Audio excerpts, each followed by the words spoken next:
तो सीपीआई कैसे काम करता है? अगर हमें पता चलेगा कि सीपीआई कैसे काम करता है, तो हम महँगाई को भी समझ पाएँगे, महँगाई के कैलकुलेशन को भी समझ पाएँगे और महँगाई में बेस ईयर का क्या रोल होता है, उसको भी समझ पाएँगे। तो सबसे पहले अगर हमें सीपीआई निकालना है, कंज़्यूमर प्राइस इंडेक्स निकालना है, तो हमें देखना होगा कि कंज़्यूमर कहाँ पर पैसा खर्च कर रहा है। जिन चीज़ों पर भी पैसा सामान्यतः सारे कंज़्यूमर, सभी लोग खर्च करते हैं, उन चीज़ों को इस बास्केट में रखा जाता है। इसके लिए खाना हो सकता है, कपड़े हो सकते हैं, फ्यूल हो सकता है और दूसरी चीज़ें हो सकती हैं। तो इन सभी चीज़ों की मार्केट में हम कीमतें पता करेंगे, कीमत पता करने के बाद उन सभी कीमतों को जोड़ देंगे और उसके बाद हमें यहाँ पर एक वैल्यू मिलेगी। हर साल के लिए हम ऐसा ही करते हैं। कंज़्यूमर प्राइस इंडेक्स है, कंज़्यूमर प्राइस इंडेक्स का एक बास्केट है, बास्केट में बहुत सारी चीज़ें हैं, इन चीज़ों की ज़रूरत हर उपभोक्ता को होती है, हर कंज़्यूमर को होती है और इन सभी चीज़ों की कीमत लोगों के बजट पर असर डालती है, तो लोगों की जेब पर असर डालती है और लोगों का खर्चा इन्हीं चीज़ों को खरीदने में होता है। अब मान लो हमने सारी चीज़ों की कीमतें निकाली और उन चीज़ों की कीमत है ₹10,000 ₹10,000 है और उसे एक बेस ईयर के साथ जोड़ दिया जाता है। अब बेस ईयर के साथ क्यों जोड़ दिया जाता है? बेस ईयर के साथ इसलिए जोड़ते हैं ताकि हम बेस ईयर के साथ इस साल की कीमतों को कंपेयर कर सकें, ताकि कंपेयर करने के बाद हम बता सकें कि इस साल महँगाई कितनी है। बेस ईयर की ज़रूरत इसलिए होती है ताकि हम उससे कंपेयर कर सकें और उसके आधार पर महँगाई को कैलकुलेट कर सकें। तो हमारे एग्ज़ाम्पल में 2012 बेस ईयर है और बेस ईयर में मतलब 2012 में कंज़्यूमर प्राइस इंडेक्स में जो बास्केट है, उस बास्केट में जो चीज़ें हैं, उन्हें खरीदने के लिए मान लीजिए हमें ₹10,000 की ज़रूरत होती है। ₹10,000 हमें लगते हैं उस बास्केट को खरीदने में। अब हम इसे एक वैल्यू दे देते हैं, ये है 100। अब इसके आधार पर हम आने वाले सालों में महँगाई को कैलकुलेट करेंगे। 2013 का एग्ज़ाम्पल लेते हैं। 2013 में भी हमने हमारी जो बास्केट में जितनी भी चीज़ें हैं, उनकी सभी की कीमतों को मार्केट में जाके पता किया और उनको जोड़ा और जोड़ने के बाद हमें पता चला कि उन चीज़ों को खरीदने के लिए अब ₹11,000 की ज़रूरत लगती है। 2012 में ₹10,000 की ज़रूरत लगती थी, 2013 में अब हमको उस बास्केट को खरीदने के लिए जिसे हम ₹10,000 में खरीद पाते थे, अब हमें ₹11,000 खर्च करने पड़ेंगे। तो इसके आधार पर सबसे पहले इन्फ्लेशन इंडेक्स कैलकुलेट होगा। इन्फ्लेशन इंडेक्स कैसे कैलकुलेट होता है? 2013 में इन्फ्लेशन इंडेक्स कैलकुलेट करने के लिए हम सबसे पहले 2013 की जो कीमतें हैं, 2013 का जो खर्चा है, उसको ऊपर लिखेंगे। उसके नीचे हम 2012 की कीमतें लिखेंगे, मतलब 2012 में जितना खर्चा होता था, उसको नीचे लिखेंगे क्योंकि इसके आधार पर हम इस साल का इंडेक्स कैलकुलेट कर रहे हैं। तो इस साल की जो कीमतें हैं, उनको ऊपर, जो बेस ईयर की कीमतें हैं, उनको नीचे और उनसे हम 100 का मल्टीप्लाई कर देंगे। 3 ज़ीरो से 3 ज़ीरो कैंसल, ये वाली ज़ीरो से ये वाली ज़ीरो कैंसल, 11 इंटू 10 110। तो 2013 के लिए हमारे पास जो इंडेक्स निकला वो है 110।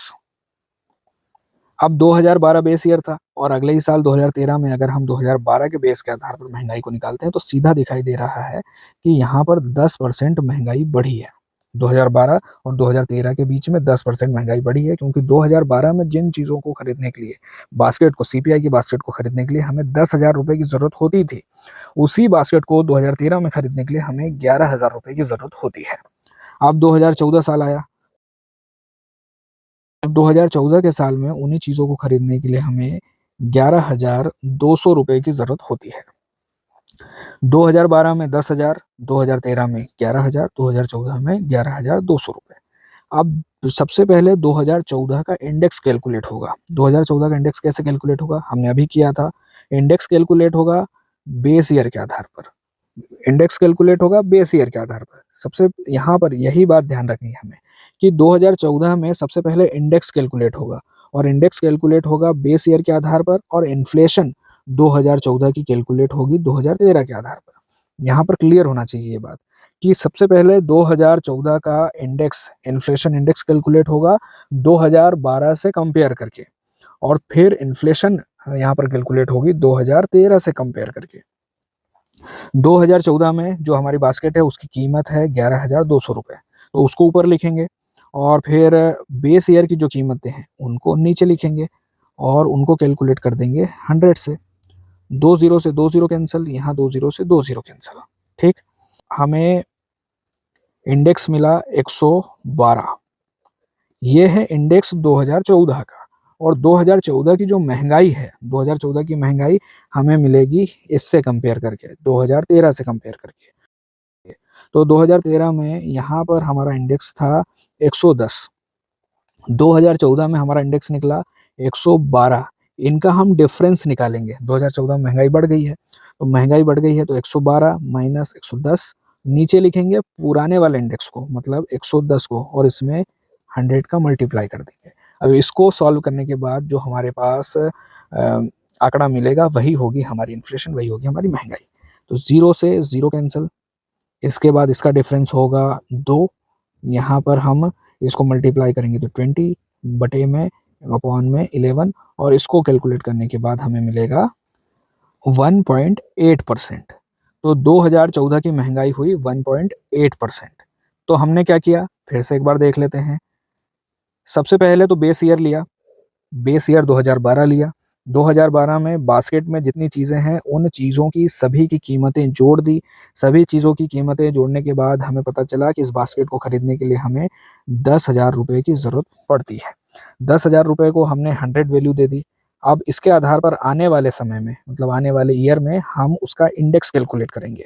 2013 का इंडेक्स हमने कैलकुलेट किया, तो सबसे पहले 2013 के इंडेक्स को कैलकुलेट करने के लिए हमें ये तो पता होना चाहिए कि जो हमारी बास्केट है उसकी कीमत क्या है। तो हमने फिर से मार्केट गए, मार्केट में देखा कि उन सभी चीज़ों की कीमतें क्या हैं, उन्हें जोड़ा, और हमें पता चला कि 11,000 रुपये में अब बास्केट मिल रही है। 2013 में 11,000 रुपये में, 2012 में 10,000 रुपये में। अब दोनों से हमने क्या किया, सबसे पहले इंडेक्स को कैलकुलेट किया। तो इंडेक्स को कैलकुलेट कैसे किया जाता है, नई वाली जो कीमत है उसको ऊपर लिखेंगे, पुरानी वाली जो कीमत है उसको नीचे लिखेंगे, और उसमें 100 का मल्टीप्लाई करेंगे, और इसको सॉल्व करने के बाद हमें मिलेगा यहाँ पर इंडेक्स, जो कि था 2013 में 110। अब इस 110 को इस 100 से कंपेयर करेंगे और हम देखेंगे कि कितना बढ़ा है। 10% बढ़ा है, तो हम कहेंगे 2013 में महंगाई है 10%। 2013 में महंगाई है 10%। अब ऐसे ही 2014 का कैलकुलेट करेंगे, और 2014 के कैलकुलेट करने पे हम सबसे पहले वही जाएंगे मार्केट। मार्केट में देखेंगे कि हमारी बास्केट में जितनी भी चीज़ें हैं उन चीज़ों की कीमतें कितनी हैं। सभी चीज़ों की कीमतों को जोड़ देंगे। जोड़ने के बाद हमें जो मिलेगा, लगभग मान लीजिए हमें मिलता है 11,200। तो 11,200 को कंपेयर करेंगे, मतलब 2014 के इंडेक्स को निकालने के लिए 2012 में जो बास्केट की कीमतें हैं उसको यूज़ करके, यानी 11,200 ऊपर लिखेंगे, नीचे लिखेंगे हम 10,000 रुपये, 100 से मल्टीप्लाई करेंगे और हमें मिलेगा 112। तो ये इंडेक्स निकला हमारा 2014 का 112। 2014 की महंगाई को कैलकुलेट करने के लिए सबसे पहले हम निकालेंगे इंडेक्स। इंडेक्स निकलेगा बेस ईयर के आधार पर, और बेस ईयर के आधार पर जो इंडेक्स निकलेगा उसको हम कंपेयर करेंगे 2013 से, और 2013 से यहाँ पर महंगाई बढ़ी है सिर्फ 1.8%। अब यहाँ पर खेल क्या है, बेस ईयर यहाँ पर 2012 है, 2013 में महंगाई है 10%, 2014 में महंगाई है 8%। महंगाई अगर हम देखें 2014 की सीधे हम कैलकुलेट करें 2012 के आधार पर, 2012 से कंपेयर करेंगे तो लगभग 11-12% महंगाई निकलेगी। लेकिन महंगाई यहाँ पर 2013 से कंपेयर करने पर निकल रही है सिर्फ 1.8%। तो 2014 में महंगाई 2013 के आधार पर 10%, लेकिन वैसे महंगाई महसूस हो रही है, क्योंकि 2 साल पहले जिस व्यक्ति की इनकम जितनी थी 2014 में भी उतनी है, उसे यहाँ पर ये जो 10% महंगाई 2013 में बढ़ी थी उतना पैसा भी देना पड़ रहा है, और 2014 में जो महंगाई बढ़ी थी उतना पैसा भी देना पड़ रहा है। और ऐसा कब होता है, जैसे हमने 2013 का यहाँ पर एग्जाम्पल लिया, यहाँ पर हमने सपोज किया इसलिए यहाँ पर 10% महंगाई निकली, लेकिन वैसे 2 या 3% महंगाई यहाँ पर होनी चाहिए थी। वैसे ही आने वाले साल में भी 2 से 3% महंगाई यहाँ पर होनी चाहिए थी। लेकिन जब किसी साल में, मतलब बेस ईयर के आधार पर कैलकुलेट करते हुए किसी साल में, किसी ईयर में बहुत ज़्यादा महंगाई बढ़ जाती है, और फिर उसके बाद अगर महंगाई उतनी ही रहती है या उससे थोड़ी-सी ज़्यादा भी बढ़ती है, तब भी महँगाई बहुत ज़्यादा महसूस होती है। कैसे? फिर से इसको एक रियल एग्ज़ाम्पल से देखते हैं कि अभी जो सीपीआई के इंडेक्स में दिक्कतें आ रही हैं, उनमें क्या दिक्कतें हैं। मान लीजिए यहाँ पर ये है 2012, फिर 15, 20, ये है 24 और ये है 25। 2012 के बेस के आधार पर धीरे-धीरे महँगाई बढ़ रही थी। लेकिन 2020 में कोरोना आया और अचानक महँगाई अचानक बढ़ गई। उसके बाद फिर से महँगाई वही चलने लगी, मतलब जो बढ़ी हुई कीमतें थी वापस से कम नहीं हुई, और बढ़ी हुई महँगाई के साथ हम आगे बढ़े, और हमने इस बढ़ी हुई महँगाई को महसूस भी किया। हमने महसूस किया सारी चीज़ों की कीमतों में, रेंटल इनकम में, फ्यूल के प्राइस में और खाने की कीमतों में, इन सभी में हमने इस बढ़ी हुई महँगाई को महसूस किया है और हमने इसके लिए ज़्यादा खर्चा भी किया है। अब यहाँ पर 2024 में मान लेते हैं कि महँगाई बहुत ज़्यादा बढ़ी हुई है और 2024 के आधार पर 2025 में महँगाई मामूली-सी बढ़ती है। 2024 के बेस पर 2025 में महँगाई बहुत ज़्यादा कम यहाँ पर दिखाई दे रही है। बहुत कम है, लेकिन ओवरऑल महँगाई जब हम देखते हैं तो बहुत ज़्यादा है।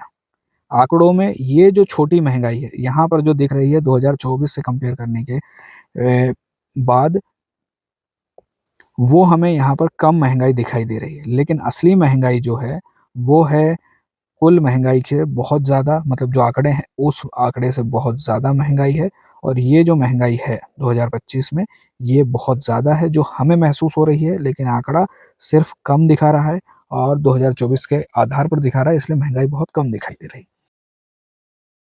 और यही कारण है कि 2012 को बेस ईयर से हटाने की बात की जा रही है, क्योंकि 2012 से लेकर 2024 के बीच में कीमतें एक स्थिर दर से नहीं बढ़ी, बल्कि स्थिर दर से बढ़ते हुए अचानक बढ़ी और फिर वही महँगाई हमेशा के लिए रह गई, ठहर गई। और ये जो बढ़ी हुई महँगाई है, बहुत ज़्यादा दिखाई दे रही है, लेकिन आँकड़ों में नहीं दिखाई देती, क्योंकि आँकड़ों में सिर्फ़ पिछले साल से कैलकुलेट किया जाता है और पिछले साल के आधार पर जब हम कैलकुलेट करते हैं, तो 2024 की जो बढ़ी हुई महँगाई है, उसके आधार पर बहुत कम बढ़ी हुई महँगाई दिखाई देती है, लेकिन ओवरऑल महँगाई बहुत ज़्यादा है।